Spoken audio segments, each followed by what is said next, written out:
Podcast Talk. Learn English naturally. Why okay can mean everything. Hi everyone, welcome. My name is Emily, and we're really happy you're here.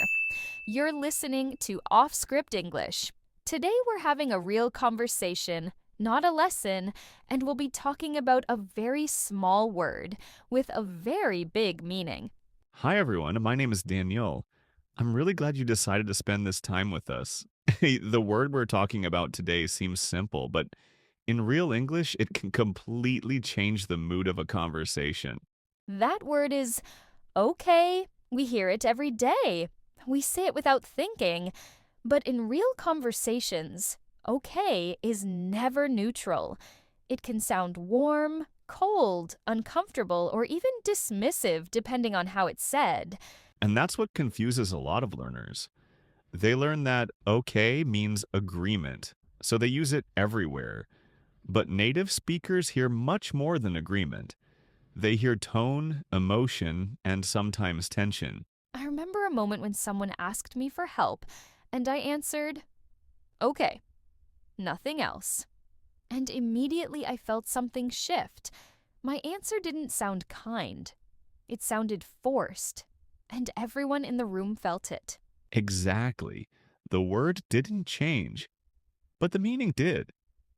That's because okay often reflects how we actually feel, not what we want to say politely.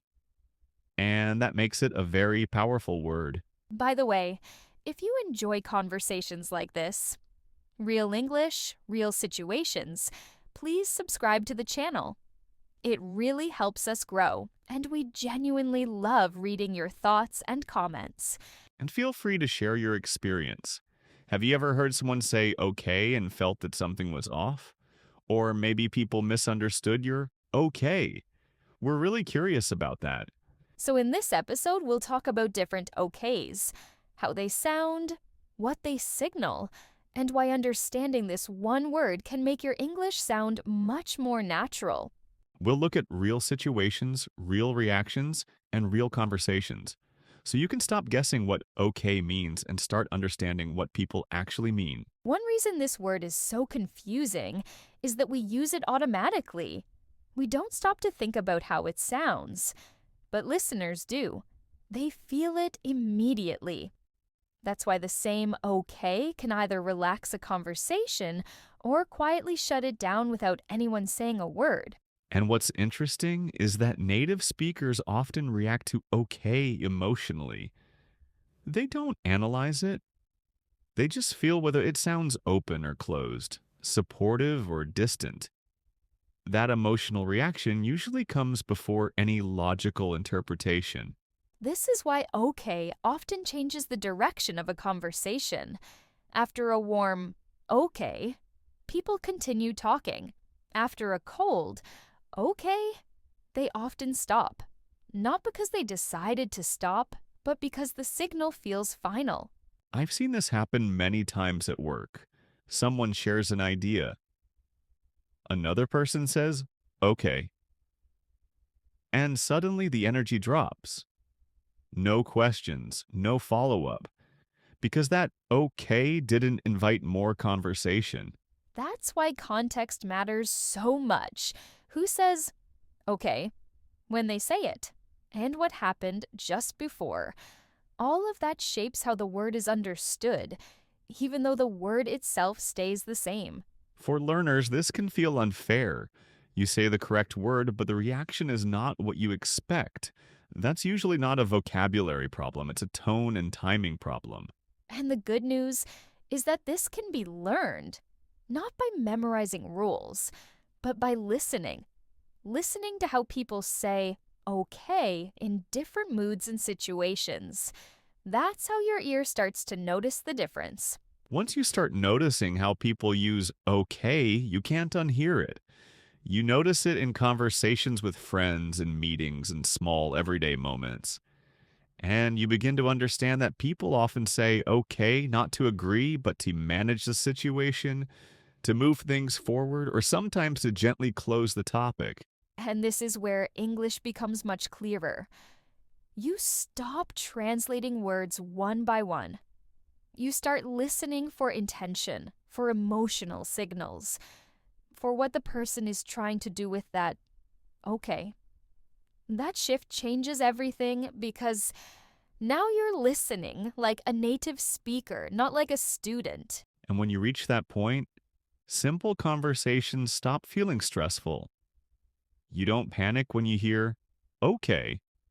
You don't overthink your response. You understand whether it's an invitation, a pause, or a quiet ending. And that understanding gives you confidence that no grammar rule ever could.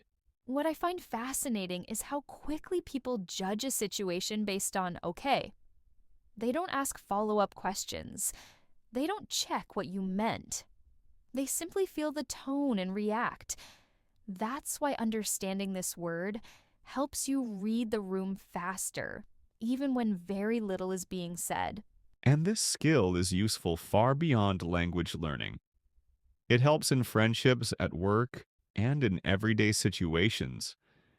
Because many misunderstandings don't come from bad intentions, but from small signals we miss or misread. Okay is one of those signals. Sometimes okay is used to keep the peace. A person might disagree internally, but choose a neutral okay to avoid conflict. That doesn't mean they don't care. It means they're choosing calm over confrontation in that moment. That's why reacting strongly to every okay can be misleading. Not every flat response is negative. Not every short answer means rejection. Sometimes it's simply a way to pause, to think, or to protect emotional space. For learners, this understanding brings relief.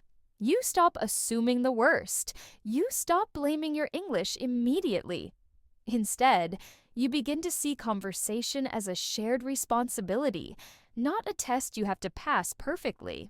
And when you stop treating conversations like tests, your reactions change. You become more relaxed, you listen more, you respond instead of preparing the next sentence in your head. That alone makes your English sound more natural. This is why we always say that fluency is not about speed. It's about awareness. Awareness of tone, awareness of timing, and awareness of how small words like okay shape the entire interaction. Once you develop that awareness, English stops feeling unpredictable. You don't need to control every detail, you simply stay present. And presence is often what people perceive as confidence. And confidence doesn't mean you always understand everything. It means you're comfortable not understanding immediately. You allow the conversation to unfold. And you trust that meaning will become clearer with time. So as we move forward, keep listening for those small signals. Not just okay, but how it's said. Because once you hear the intention behind the word, English becomes much easier to navigate. Something else that's important to understand is that okay often works like a mirror. It reflects what's happening inside a person at that exact moment. They might be tired, overwhelmed, distracted, and instead of explaining all that, they simply say, okay. That single word carries everything they don't say out loud. And that's why reacting only to the word can be misleading. If you take okay too literally, you miss the emotional context. Sometimes it's not about agreement at all. It's about capacity, about whether the person has space to engage more right now. This is something native speakers sense automatically. They hear a tired, okay, and don't push. They hear an open okay and continue. That sensitivity develops over time, and it's a huge part of sounding natural in English. For learners, this can feel uncomfortable at first. You want clear answers, clear signals. But real conversations are rarely that clean. They're full of half tones and unspoken meaning. And okay sits right in the middle of that complexity. That's why listening practice matters so much. Not to memorize phrases, but to notice patterns, how people respond, when they pause, when they move on. Those patterns teach you more than any rule ever could. And once you start noticing those patterns, your own responses change. You don't rush. You don't over-explain. You allow silence. And silence in English conversations often communicates more than words. This can be especially helpful in emotional situations. When someone is unsure or processing something, a gentle okay with space afterward can feel supportive, even without additional words. Many misunderstandings happen because people expect okay to be a full answer. But often it's just a signal, a placeholder, a way to say, I'm here, but I'm not ready to say more yet. When you understand that, you stop pushing conversations forward too fast. You give people room, and that makes your communication feel respectful and mature, even if your English isn't perfect yet. So as you listen to conversations in English, try shifting your focus slightly. Instead of listening only for words, listen for space, for hesitation, for pauses that come after okay.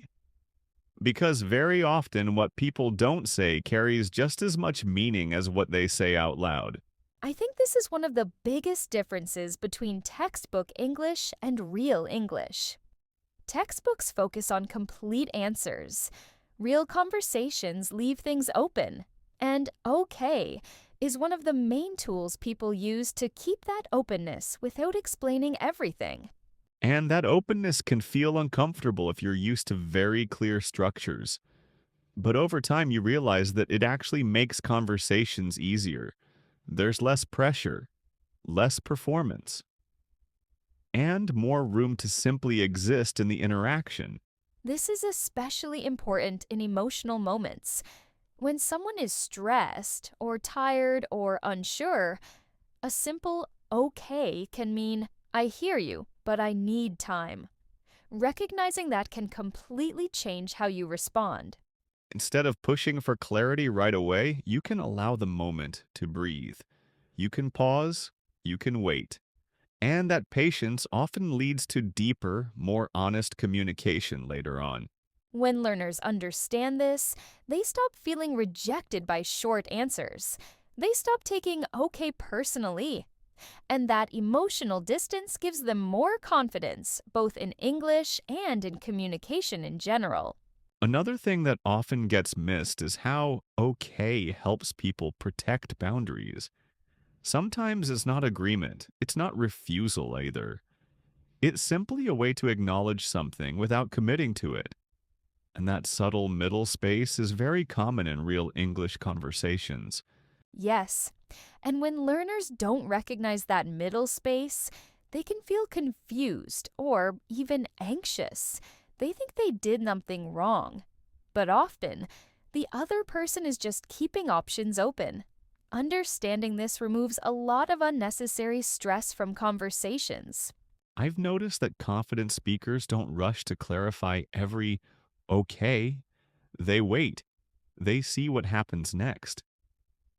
Because in many cases, the real answer comes later, not in the first response. This patience changes the dynamic completely. Instead of pressure, there's space. Instead of misunderstanding, there's observation. You start reading the flow of the conversation, not just reacting to individual words. For learners, this is a powerful shift. You stop chasing certainty. You accept ambiguity, and that acceptance actually brings clarity because you're no longer fighting the natural rhythm of English. This becomes especially clear in professional situations. At work, people often use okay as a temporary response. It doesn't mean yes. It doesn't mean no. It means, I've heard you and I need time to process this. Understanding that can completely change how you read work conversations. Many learners feel anxious after hearing a short okay at work. They start replaying the moment in their head. But often, nothing is wrong. The other person is just thinking. Recognizing that helps you stay calm and avoid unnecessary stress. This is where emotional intelligence and language meet. You're not just understanding words anymore, you're reading signals, timing, energy. And once you develop that skill, your English stops feeling fragile and starts feeling solid. I think this is when learners finally relax. They stop chasing perfect reactions. They stop forcing clarity. They allow conversations to unfold naturally. And that natural flow is exactly what people perceive as confidence. And when English stops feeling like a performance, it becomes a tool. You listen, you respond, you pause. And even small words like okay start working with you instead of against you. This is why we encourage listening to real conversations. Not scripted ones, not perfect ones, but real, imperfect human English. Because that's where you learn how meaning is actually communicated. If you sometimes feel unsure when you hear okay, that's normal. Everyone feels that way at first. What matters is learning to pause, observe, and not jump to conclusions too quickly. With time, this skill becomes automatic. You stop analyzing, you simply sense what's happening. And that intuition is something learners often underestimate, but it's incredibly powerful. And when intuition replaces fear, English becomes enjoyable. You're no longer afraid of short answers. You're curious about them. And curiosity always leads to better understanding. So the next time you hear, okay, don't rush. Listen, feel the tone. Notice the pause. Because that small moment often tells you more than a long explanation ever could. If this way of listening feels new, give yourself time. It's a skill. And like any skill, it grows through practice and patience. And the fact that you're listening to this episode already means you're on the right path. You're training your ear. You're learning how English actually works in real life. We really appreciate you spending this time with us. These conversations matter to us. And your feedback helps shape what we talk about next. So if you enjoyed this episode, subscribe to the channel and leave a comment. Tell us what you noticed about okay, or what topic you'd like us to explore next. Thank you for being here and listening so thoughtfully. Every episode is a shared space, and we're really glad you're part of this conversation with us.